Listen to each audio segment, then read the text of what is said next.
No dia 22 de agosto de 2025, ocorreu uma barbaridade. Enquanto andava de metrô na cidade de Charlotte, Carolina do Norte, Irina Zaruska, imigrante ucraniana de apenas 23 anos, foi brutalmente esfaqueada por DeCarlos Brown, um afro-americano, causando sua morte. O motivo, você deve estar se perguntando? Apenas por ser branca. Sim, é isso mesmo que você ouviu. Apenas por conta de sua cor. Como o assassino diz, I got that white girl.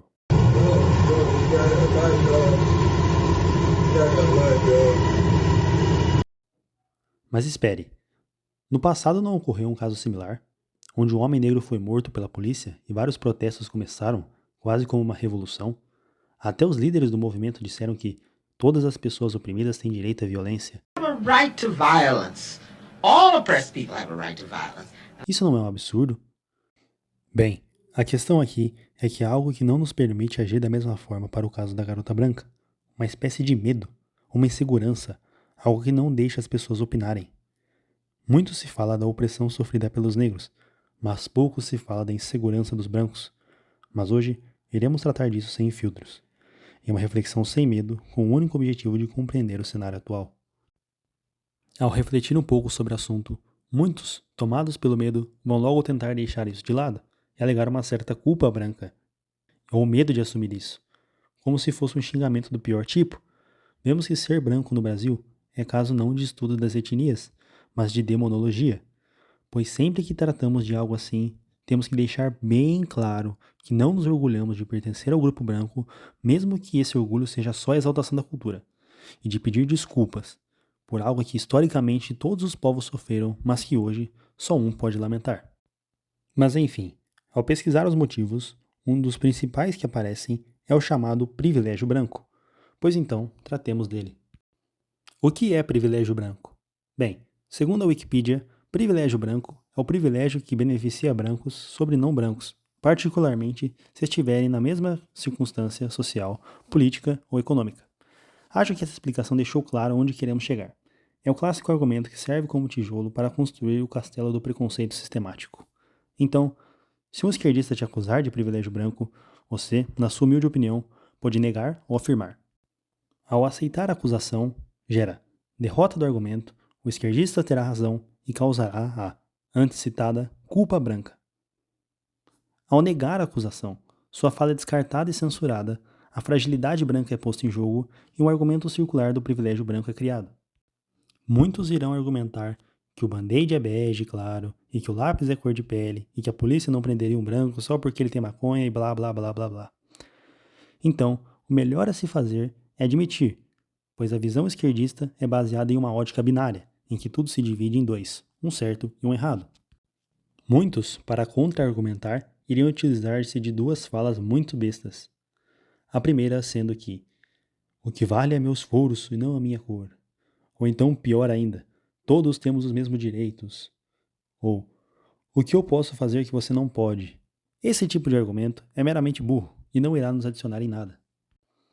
Então, devemos fazer o seguinte: já que eles se baseiam no binarismo já descrito por Jacques Derrida, devemos nos perguntar: quem realmente tem o privilégio na sociedade? Essa é a pergunta que deve ser feita, pois em muitas situações não são os brancos que estão no topo, e nem mesmo ser branco irá lhe favorecer em qualquer que seja o cenário. Vejamos como exemplo.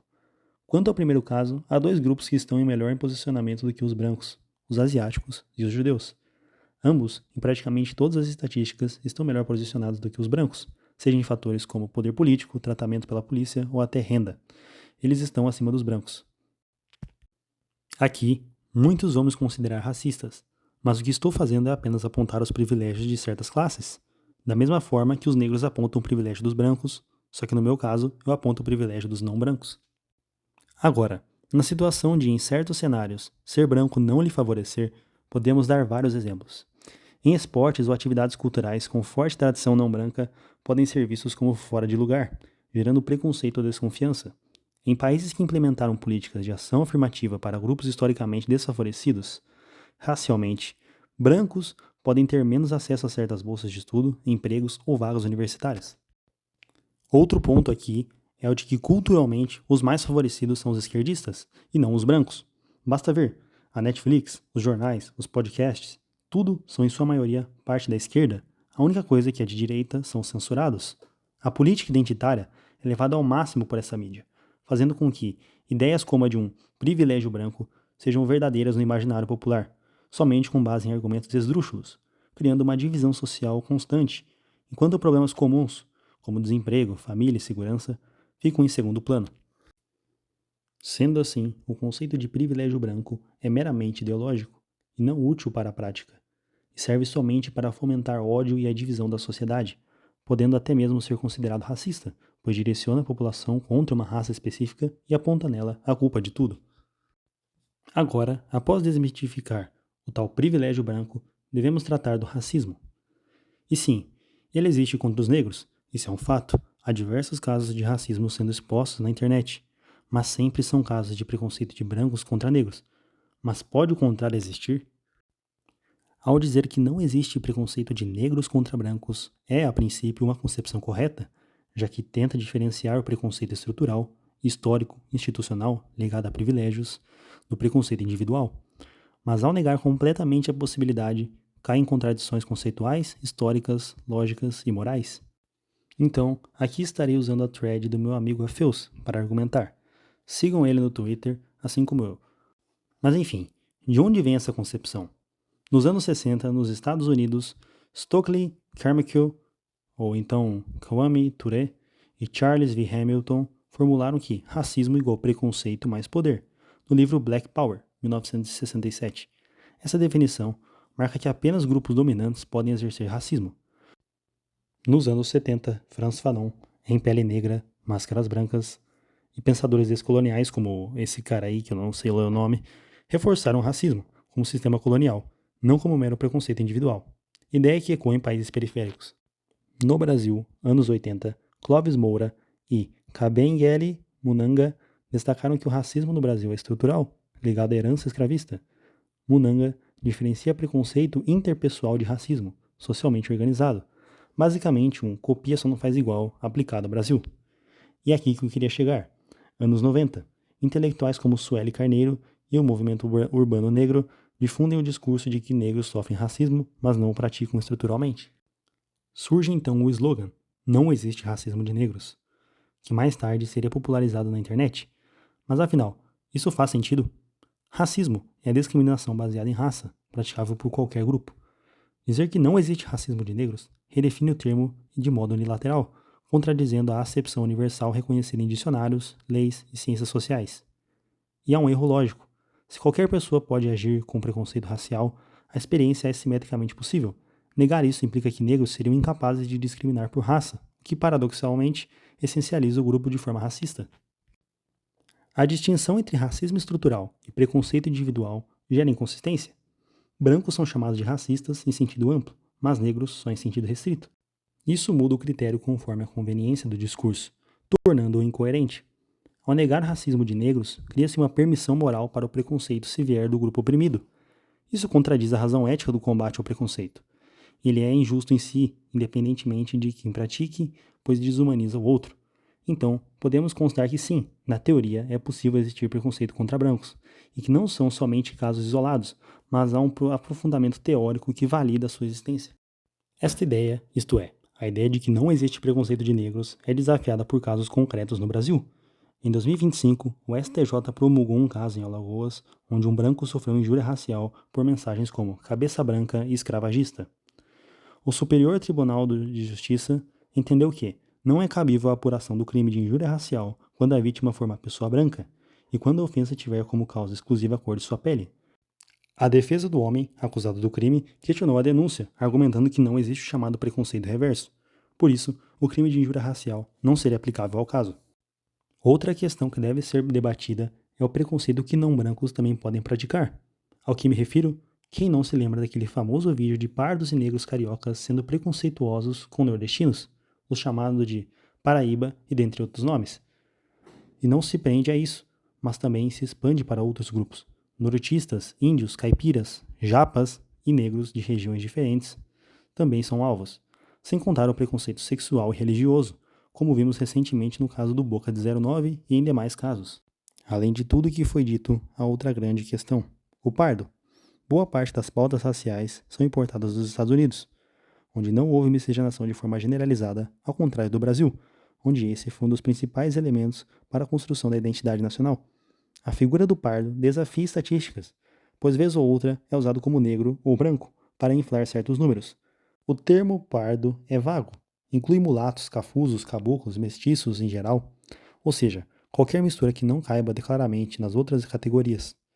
A raça, no censo, é autodeclarada, então qualquer um pode se dizer pardo num contexto e branco em outro, dependendo de fatores sociais, como status, renda e região. Isso gera instabilidade estatística. O número de pardos pode aumentar ou diminuir sem que a população de fato mude, apenas pela forma como as pessoas se identificam. Então aqui temos um grande problema para os estatísticos e para a correlação com dados estrangeiros. Sendo assim, o Brasil seria, em tese, uma nação parda. A nação parda se refere às ideias de Gilberto Freire. Gilberto Freire foi um dos maiores intelectuais e mais influentes na ideia de Brasil que temos hoje. Ele era sociólogo, antropólogo e escritor, e ficou conhecido sobretudo pelo seu livro Casagrande e Senzala, 1933, que marcou profundamente a forma como o país iria se ver. Indo contra as teorias raciais de sua época, Freire defendia a miscigenação como elemento fundador da identidade brasileira, sendo a união negra, indígena e lusitana o centro disso. Muitos nacionalistas hoje exaltam as ideias de Freire, defendendo uma cultura comum em todo o Brasil, basicamente a mesma que Vargas instituiu em seu governo, tendo como símbolo máximo a queima das bandeiras estaduais. Mas há diversos problemas nisso. Essa cultura comum é fabricada, foi fruto do Estado Novo de Vargas, como uma medida para conter a revolta dos paulistas. Esse tipo de ideia apaga completamente as raízes das pessoas. Tenhamos como exemplo um colono sulista. Este, na visão nacionalista, deveria abandonar sua cultura familiar, forçando todos a se identificarem como uma síntese que não corresponde a realidades históricas e regionais. Fazer isso coloca a cultura lusitana em um grau abaixo. Isso faria com que ela fosse um mero pedaço em uma junção com a suposta cultura afro-indígena, sendo que na realidade é a herança portuguesa quem fez o Brasil ser quem é. As ideias de Freire eram políticas, assim, a mestiçagem celebrada não seria uma realidade livremente escolhida, mas um projeto de engenharia identitária, apagando as diferenças para produzir uma identidade nacional controlada. Essa teoria de Freire é uma forma de legitimar a visão de que a mistura apaga tensões raciais, quando na prática os desgastes continuam. Uma das soluções propostas para o pardo seria a de cultivar a cultura local, mesmo que muitos não gostem, com o municipalismo. Esses problemas seriam resolvidos. Restaurar a cultura que existia pré-Getúlio Vargas é a maior necessidade para a resolução deste problema. Porém, muitos ainda insistem em que, por fatores socioeconômicos, o pardo deveria seguir a cultura negra. Mas afinal, o que ela seria? A contribuição negra é inegável. A princípio, foi do esforço negro que foi construído o Brasil. Casas, ruas, palácios e demais coisas foram feitas por mãos negras. Isso é inegável. O ponto aqui é se existe uma cultura negra, ou então uma alta cultura negra. Primeiro vale constar a diferença da cultura negra para a cultura afro. Sendo a primeira, é toda a cultura ou forma de expressão criada por negros ou descendentes de negros. Já a segunda é a cultura que vem diretamente da África em suas formas. Isso é importante, pois a origem das obras é marcada pela origem nacional das formas adotadas. Ou seja, qualquer exemplo de cultura afro no Brasil tem suas formas criadas por pessoas não negras. O sujeito deve se adequar à sua cultura local, aprendendo as formas e modelos criativos e, após isso, exercer seu desempenho. E não, isso não é uma expressão de preconceito, pois na história, autores como Cruz de Souza e Lima Barreto, mesmo não sendo brancos, escreveram em um nível superior aos brancos e também conseguiram simultaneamente expressar suas ideias e revoltas. Um exemplo mais simples disso seria o futebol, com os jogadores negros usando de um jogo britânico para se desempenhar e se adaptar ao globalismo moderno. Então sim, existe uma cultura negra no Brasil, e ela é o desempenho dos negros nas formas brancas, e não há nada de errado nisso. O grande problema vem com a ideia de que a apropriação cultural existe, vinda dos movimentos negros, os quais dizem que os brancos roubam a cultura dos negros e se apropriam dela. Mas o grande problema está aqui. O contrário também foi feito, como dito anteriormente. Eles se usam da tal cultura negra para se apropriar de formas originalmente brancas. E se observarmos a realidade, iremos encontrar algumas coisas questionáveis, como o fato de abertamente a cultura negra ser influenciada e financiada até mesmo pelo governo, enquanto a cultura branca é cada vez mais restringida e ridicularizada. O indivíduo pode se dizer africano sem qualquer problema, mas se o indivíduo branco ousar dizer que é alemão, ele é preconceituoso. O que deve ser feito é promover a cultura local, independentemente se ela é branca ou negra, fortalecendo as raízes e resolvendo o problema do pardo, já discutido anteriormente. Porém, muitos irão argumentar que devemos ter diversidade cultural e de que o Brasil é um país multiculturalista e blá blá blá. Pois então, tratemos disso. Cidades como São Paulo, Rio de Janeiro e outras grandes sempre serão diversas, principalmente no caso do Brasil, pois recebemos imigrantes de todo o globo. Mas o problema é que nem sempre é assim. Muitas cidades do interior, em busca de supostamente enriquecer sua cultura, acabam por receber imigrantes vindos, em sua maioria, de as regiões como o Nordeste e Norte do país. Porém, na prática, o que ocorre é um desgaste econômico e social, e mais preconceito ainda. Nunca acontece de um imigrante sulista ir para o Nordeste e propagar sua cultura, mas sempre o contrário. E por que isso ocorre? A diversidade nesses casos raramente gera cooperação, pois gera desconfiança e conflitos. Basta observar que artistas, empresas e universidades sempre promovem a diversidade, mas nunca praticam em sua vida privada. É fácil defender o multiculturalismo e a cultura da favela quando se vive na Alphaville.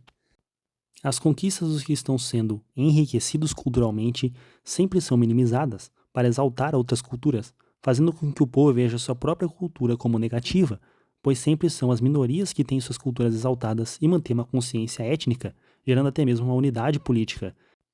Essa diversidade toda faz com que haja uma enorme insegurança, como aponta o estudo de Robert Putnam, de Harvard. O que é benéfico é o intercâmbio, quando grupos e culturas diferentes trocam elementos específicos, comida, música, ciência, tecnologia e comércio, sem tentar fundir identidades ou dissolver fronteiras.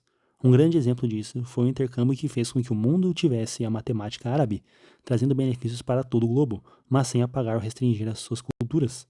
Resultado: há uma apropriação seletiva que pode enriquecer todos, mas mantendo intactas as identidades da origem, pois serve como inspiração pontual e como projeto social.